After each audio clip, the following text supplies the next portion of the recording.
Yo, what is going on today, guys? It is Crossing the Line with Dev, and today we're practically just going to talk about the NBA playoffs. The NBA playoffs has been in full. It's now in the conference finals of both the East and the West. A lot of news to get into. Only a couple games, maybe a little bit of NFL news, nothing too crazy. Let's start off with right before the conference finals. The Thunder kind of were making the we're having a tough series with the Nuggets. I don't think anybody expected that given how good of a team the Thunder is. They were clearly the best team in the NBA this year. You could make the argument that the Celtics, but all year I felt like the Thunder were the best. They have 8 guys you could play on any team. They have a number one guy in Shea. They've got a 2 in Jalen and a 3 in Chet, and they were just really fun to watch. I mean, it felt like every single game, Shea's stat line was 31, 7, and 7. Like, literally every game, it felt like that. And then right before the playoffs, the Nuggets did not look like the championship team they had been in the past couple years. Granted, they kept the majority of the team that they had when they won those championships. The big four were still the same. You had Aaron Gordon, you had Michael Porter Jr., Jokic, and Jamal Murray. But let's be honest, all year Jamal Murray did not look like Jamal Murray. Michael Porter Jr. was really not looking good this year either. I mean, the first 3 months, Jamal Murray did nothing for the Nuggets. It felt like he was practically not there. And so, when you still had the same nucleus of this championship team that won the championship, part of me always had a little bit of hope and faith that maybe they could pull it off. But then they fire Michael Malone like 10 games before the playoffs. And you go, well, if they're going to fire Michael Malone 10 games before the playoffs start, this team is not in a good place. But then every series, they won. They won their first series in the playoffs against a really good Clippers team.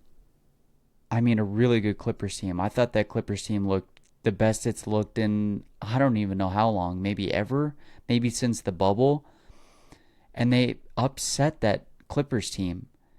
Then they move on to the Thunder series, where the Thunder have kind of walked through the playoffs just because they were always the better team. And for whatever reason, they could not get a hold on this Nuggets team. The Thunder have incredible defense. I mean, they've got defenders everywhere. I mean, Caruso might be the best defender in the league. You can make the argument. But Jokic did what Jokic does. And he kind of uplifted a team that shouldn't have been where it was at and continuously beat the Thunder. I mean, literally 3 games out of a 7-game series. And when it got to game 7, I honestly thought it was going to be closer than it was. But then somehow, someway, the Thunder figured out Jokic. They figured out how to stop Jamal Murray. I know Jamal Murray was sick. He was dealing with the flu.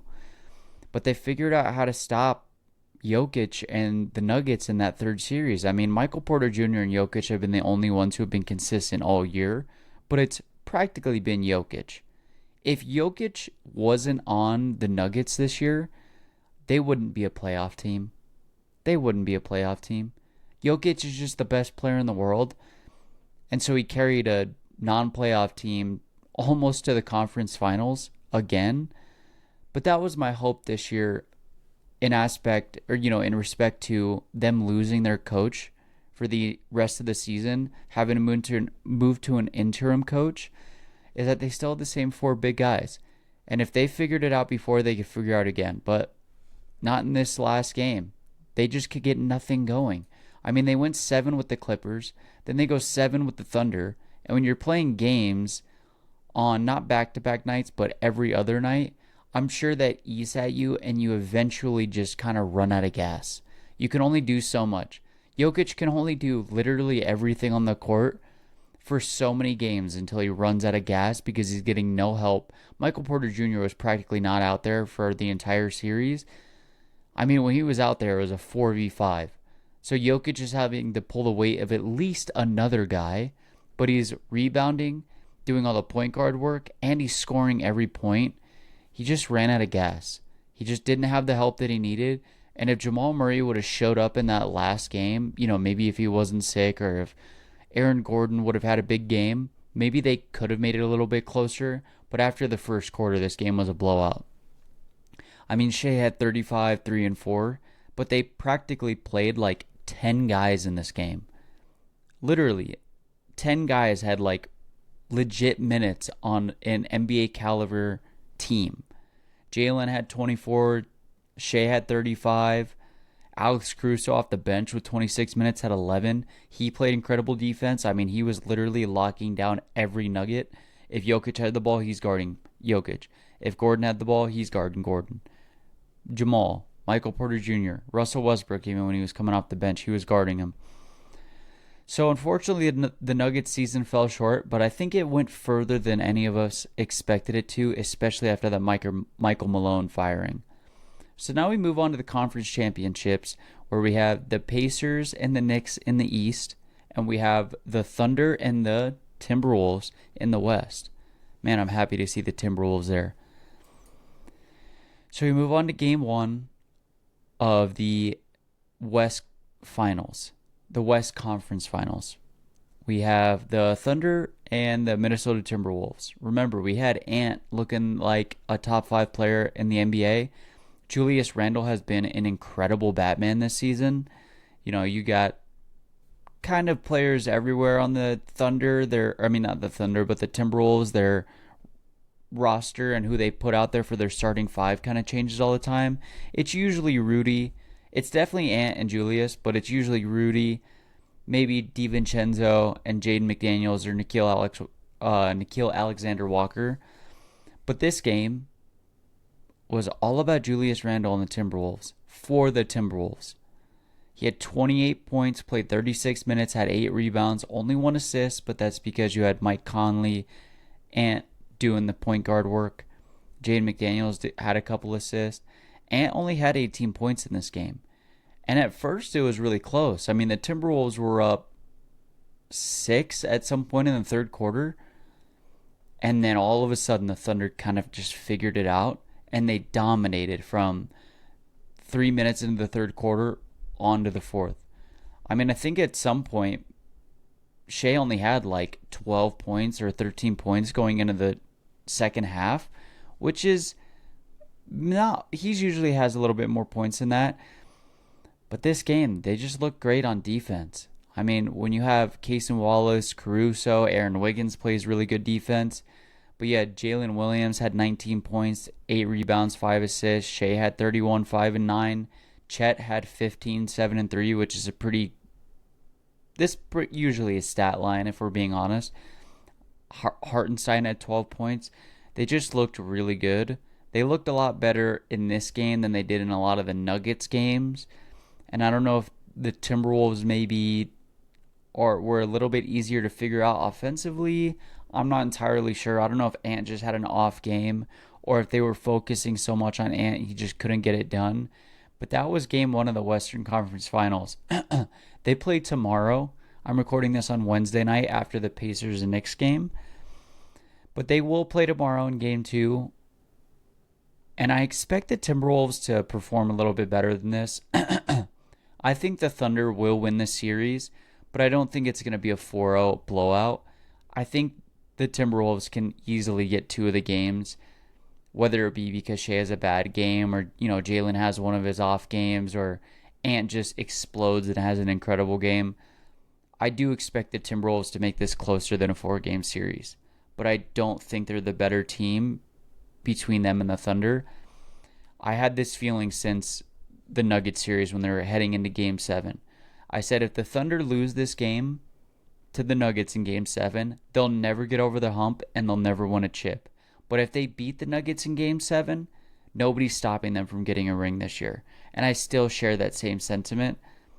Part of me kind of hopes I'm proven wrong because I love watching Ant play, but I do love Shai Gilgeous-Alexander, so I have no problem with the Thunder winning because I don't have a favorite NBA team. I just enjoy watching NBA basketball and I love players. So I don't have an issue with anybody winning. Out of the 4 teams left, I'm happy if any of those 4 teams win. But that was game 1. Not an incredible game. It was really fun until about the second half, and then it was kind of a boring game to watch. But I just enjoyed watching it because I love basketball. So now we move on to this Pacers and Knicks series. This Pacers and Knicks series is going to be fun.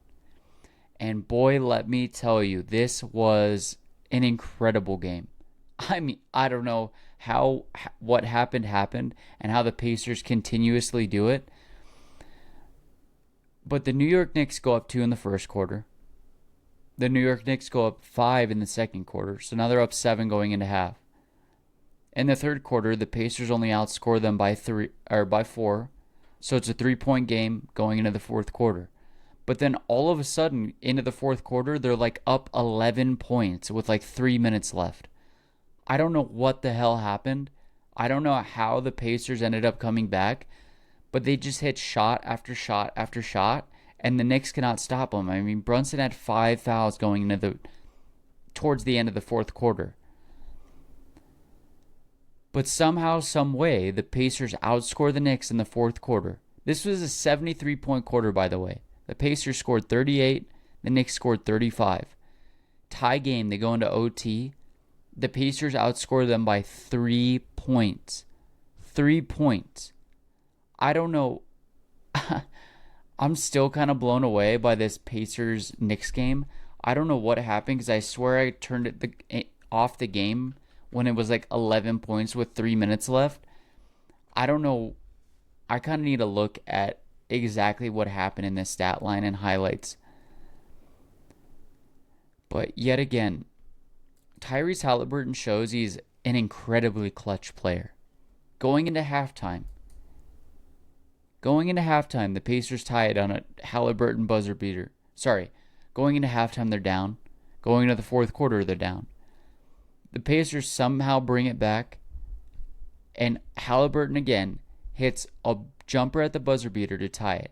Then they beat the Knicks in OT 13-10. Tyrese Halliburton is that guy. I know he gets a lot of hate from NBA players for being the most overrated player, and you could make the argument it's because he's very selfless. He doesn't like to score the ball, but he also likes to talk his shit, and we love players who talk their shit, especially when they can back it up like this.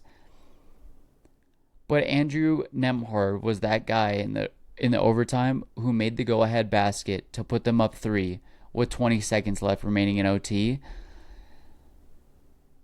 And the Knicks just couldn't score on that last drive. I mean, when you have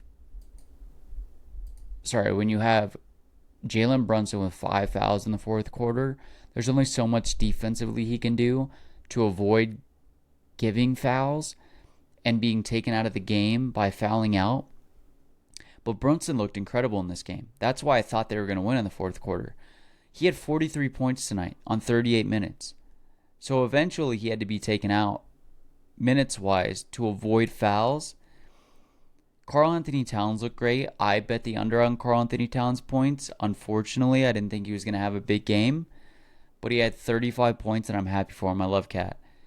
12 rebounds, 2 assists. Josh Hart had 13 rebounds, 7 assists, 8 points. OG had 16 points. Mikal Bridges looked like the Mikal Bridges they traded for. He had 16 points. On the Pacers side, Pascal only had 17. Nesmith had 30. Nesmith had a big game. Miles Turner had 14. Tyrese had 4 rebounds, 11 assists, and 31 points. Nembhard had 15. Remember, he hit that last shot to the go-ahead basket. TJ McConnell, man, is he a good bench player. He only played 14 minutes. He had 4 rebounds, 2 assists, 10 points. When you have a guy coming off the bench for only 14 minutes, that's what you wish for, is a guy who can put up 4, 2, and 10. Obi had 10 rebounds, 8 assists in 20 minutes. Thomas Bryant got a little bit of playing time. Ben Shepherd got a little bit of playing time. Didn't do much, but they just have a whole list of guys who they can play. And when you have Tyrese Halliburton at the helm, I think sometimes he forgets how good he is at scoring the ball. sometimes he's always looking for the best play. He's got that LeBron style play where he just wants to make the best play possible, even though he has the capability of scoring on every play he has the ball in his hands. But he had 31 points tonight.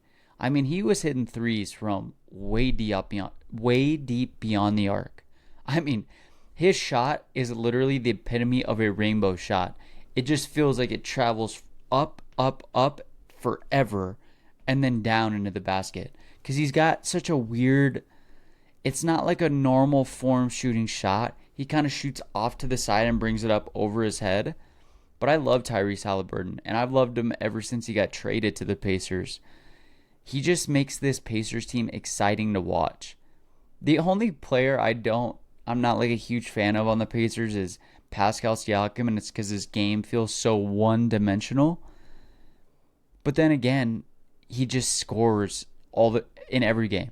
I mean, but I've seen him make some pretty dumb mistakes where they need a three and he'll just drive to the basket and score a layup, and you're like, dude, we don't need a 2-point right now. That doesn't help us in any way. But that's 4 games this playoffs that the Pacers have been down late. Somehow make an incredible run to tie it up, take it into OT, or just hit game winners to win the game outright. I mean, they had 2 games in these playoffs where they're down 7 with like less than 15 seconds left. And you're like, how does this even happen when you have other professional players playing against them and defending them? But this is going to be such a fun series to watch, man. The Knicks should have won this game. And if the Pacers end up winning this series, all the Knicks fans will look back at this game and be like, how do we keep having these games where the Pacers beat us when they shouldn't? But now the Pacers are up 1-0. They just played. I'm pretty sure they just played in New York because I did see Patrick Ewing on the broadcast. So now they go back to Indianapolis to play game 2, up 1 in the series. This makes it really hard for the Knicks now. But man, I got to give it up to Tyrese Halliburton. He is so... He's got that Magic Jordan LeBron gene where they just love to make the best play, but they also make running the full court exciting. How many LeBron highlights have you seen of him just sprinting down the court at a 4.3 40 speed, catching a lob pass from name any teammate he's ever had, Kevin Love, Kyrie, whatever, you name it, Luka now, and just dunking it, windmill. It's the same way with Tyrese. He's that guy throwing the ball down court and running the offense. Same thing with Magic Jordan. The flashy plays running down the court, that's what makes Tyrese Halliburton so much fun to watch. But players hate him because he talks his shit and he backs it up. And he's selfless. He talks shit by saying, I'm just going to make the right play, and if you can't beat us, that ain't on me. He doesn't just score everything he gets his hands on and then talk his shit because you can't guard him. But this is going to be a fun series to watch. I think this is going to be a lot more exciting of a series than the Nuggets and Timberwolves series is. And man, if we get a Pacers-Thunder series, I don't know how either team defends. Either team. And it's going to be fun to watch both Shea and Tyrese kind of pick apart the Thunder and the Pacers the Thunder and the Pacers defenses. But game 2 will be on, Friday, I'm assuming, unless they're doing like the every 2-day schedule now. Not entirely sure. But that's been the NBA playoffs so far. Jokic gets sent home, the Thunder up game 1, Ant had a bad game 1. Then we move on to the next Pacers series where, Jalen Brunson has a big game, Cat has a big game, and somehow the Knicks blow it late into the fourth quarter. So now we're going to move on to just a little bit of NFL news. Some sad news, unfortunately.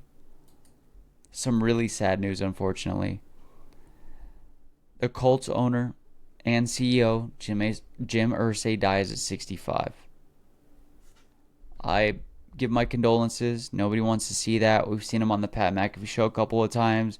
Know how incredible of an owner he's been. He has a couple of rings, or he has a ring with Peyton Manning. He has an incredible collection of guitars and stuff.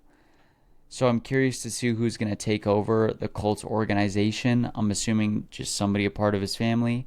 But my condolences go out to the Irsay family, to anybody who has been a teammate on a team that he's owned.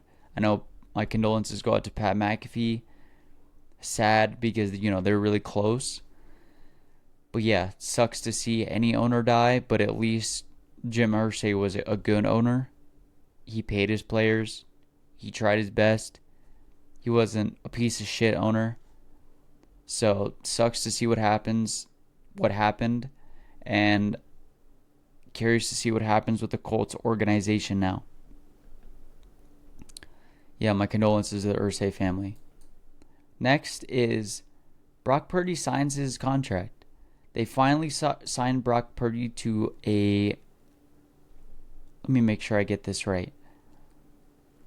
It was a $181 million contract, 5-year deal. 100 of it is guaranteed. He already earned $40 million in a signing bonus. So that's why the 49ers offloaded so many of the players in the offseason. I mean, I know they couldn't pay everybody, but this is why they offloaded some of those players. They needed to open up cap room and cap space to sign a QB. And they have. Brock Purdy is now the man of the Niners for at least the next half decade. At minimum, the last half decade. But they've had so much roster turnover. I don't know how this team is going to compete at the level that it did compete. Remember, they had the ability to sign all the players at all the defensive positions, at all the wide receiver positions, tight end position, running back, you name it, because they were only paying a rookie on a rookie contract. Quarterback on a rookie contract. I mean, Brock Purdy had to have roommates because he didn't make enough money to live in the area. But remember, they only have pretty much Brandon Ayuk left to sign long term, but they don't have a big wide receiver room anymore. They lost a lot of the defensive players, but at least Brock got signed and he deserved it. I mean, Brock got drafted to be a backup quarterback and ended up being a starting quarterback for a championship ready team. I mean, they went to the Super Bowl. They were competitive. They've been one of the best teams in the NFL for like the last 5 years. They had a bad year last year, a lot of injuries, you name it. But Brock Purdy finally gets signed. The last two things I want to talk about is the tush push. Remember, we talked about how the NFL owners pushed to get the tush push banned. They had that vote today. They needed 24 teams to vote to ban the tush push to get it to go through and for the play to be banned. They only got 22. These are the 10 teams that voted against the tush push ban. The Eagles, the Ravens, the Browns, the Lions, the Jaguars, the Dolphins, the Patriots, the Saints, the Jets, and the Titans. Remember, the Eagles are the only team that had the tush push play and used it, but at a very high rate of success. I think it was like plus 90% success rate on the tush push within like 3 yards. And the only team that voted against the tush push ban that plays the Eagles this year is the Lions. So the tush push ban, I don't know if they're going to have a secondary vote to try and vote on it again. I have no idea. But as of right now, the tush push is not getting banned. The last thing we're going to talk about today is Aaron Rodgers. Aaron Rodgers, I'm not going to talk about what his thoughts are on women and men's sports. I'm just going to talk about why he hasn't signed yet. Remember, the only team that is still interested that I think he's still interested in is the Pittsburgh Steelers. He has not signed yet. And he made it clear on the Pat McAfee show that he's got some like personal issues going on. And now he goes on the Joe Rogan Experience and he talks about the exact reason why he has not signed yet. And it's because he's dealing with family members that are close to him. Or he practically said people in his inner circle that are dealing with cancer, which sucks. Nobody wants to deal with that. I feel incredibly bad for Aaron Rodgers. I do think he is going to sign with the Pittsburgh Steelers, but he has all the right to take as much time as he needs to be there for his friends and family and loved ones. I know he's a polarizing player in the aspect that he has a lot of opinions. Not everybody shares those opinions with him, but that is why he has not signed with the Pittsburgh Steelers yet. But I would expect him to. I don't think Aaron Rodgers is done yet. I don't think he had the outcome with the Jets that he expected to have. And so I think he wants to extend that into another franchise now that he's fully healed on his Achilles. So expect Aaron Rodgers to sign, but I don't think it's going to be anytime soon, unfortunately. I just hope he gets anybody who's dealing with cancer in his family. I hope they can fight it and beat it. We've all dealt with cancer. It sucks. Fuck cancer. Nobody should have to deal with that. And I just hope that he remains good and that he and his loved ones are happy, healthy, and safe. Now that's all we have today. Just some NBA playoffs. Just wanted to talk about a little bit of NFL news. Most of it was sad, unfortunately. That's how the offseason goes. There's not a lot of big news. If there is big news, it's not always the best news. But we will be moving to training camp soon. And so there will be much more to talk about. And once the MLB gets closer to the playoffs, I'll start talking about the MLB. It's just so many damn games that it's kind of hard to be like, this team has the best record now. 10 games later, this team has the best record now. I want to get closer to the MLB. Even though I watch the MLB, it is impossible to watch every MLB game that is, that there is, because there's so many of them and that would take up so much time. Obviously, I am a Dodgers fan, but I do love basketball, football, and baseball, and I watch it all year round. So we will constantly talk about that. And the next time I have a guest on, I'm not entirely sure when that will be, but we will. You know what? Let's talk about a little bit of movie stuff. Spoiler warnings if you have not seen The Last of Us. I want to talk about The Last of Us. Unfortunately, I keep up with so much news when it regards my favorite shows and franchises. I always see it on, Twitter or Google or you name it. I always like to look it up. So I kind of knew what was going to happen in the second season of The Last of Us just because of the video game and the news that's been talked about. And so, spoiler warning, if you have not seen it, I would probably skip past this part. But Joel dies. And I knew that was going to happen. I had not played the game. I've watched walkthroughs, but not all the way to the point where I've seen Joel's death in the game. Man, did that suck. I wish it was more of a devastating scene in the aspect that I wish it was more emotional. It wasn't. It was just kind of like, holy that just happened? That's crazy. And so then we follow the arc of Ellie being mad at Joel because she was supposed to be the cure for the world, and Joel knew that the only way that they could possibly get the cure is by killing her. And so the first couple episodes are just about her and Joel's relationship post him saving her from the Fireflies. And it shows how their relationship got in a really bad place, and how they Ellie kind of hated him, and Joel was still trying, but he was giving her space to kind of be a teenager. And then all of a sudden there's a scene where Ellie and can't remember her girlfriend can't remember what her name is, but they have a scene where they're kissing on the dance floor at the town dance in Wyoming where they're staying with Joel's brother, and somebody calls her the F word. And so she goes to argue with him and say, "What did you say?" And Joel pushes that guy down, and Ellie screams at him in front of the entire town meeting. Then we see her go back. They have a stare down, and then the scene cuts, and the next day is the breakout where Abby and her crew of the WLF lure Joel in during a time of crisis for the town, kill Joel, and right before they kill Joel, Ellie walks into the house to go find him to see where he is, and Ellie ends up seeing Joel get beaten to death. Then the entire arc of the story is Ellie and her girlfriend go and travel to find Abby and the WLF to go and kill her for what she did to Joel.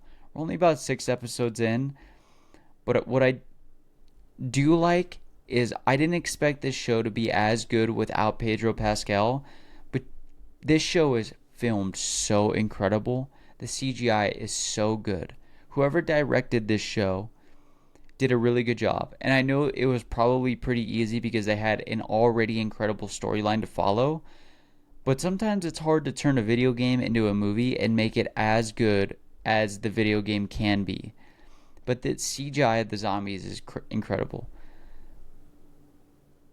The way they film it, where they film it, how they make every town and city that they go into literally look abandoned. As she's traveling, through Seattle and through Salt Lake City, and they're having to deal with the WLF gang in there and fight them, and it's just such an incredible show, and I'm so happy to see, irregardless of the flashbacks of Joel, I'm so happy to see that this show is still as good as it was in the first season, even if Pedro isn't in it. Do I wish Pedro was in it the entire time? Of course. Who doesn't love Pedro Pascal? Especially as Joel. I thought he played that so well in the first season. But then we finally hit the flashback where it's the scene right after the dance where Joel and her yell at each other, and she says, "It's not fair that you saved me when I was the cure." And he goes, "They were going to kill you. I'm sorry I lied. I just loved you." That was the most emotional scene so far, and that's what I was expecting of Joel's death. But this show is so good, and I'm going to continue to watch it. I'm about to watch Andor, and we'll talk about that.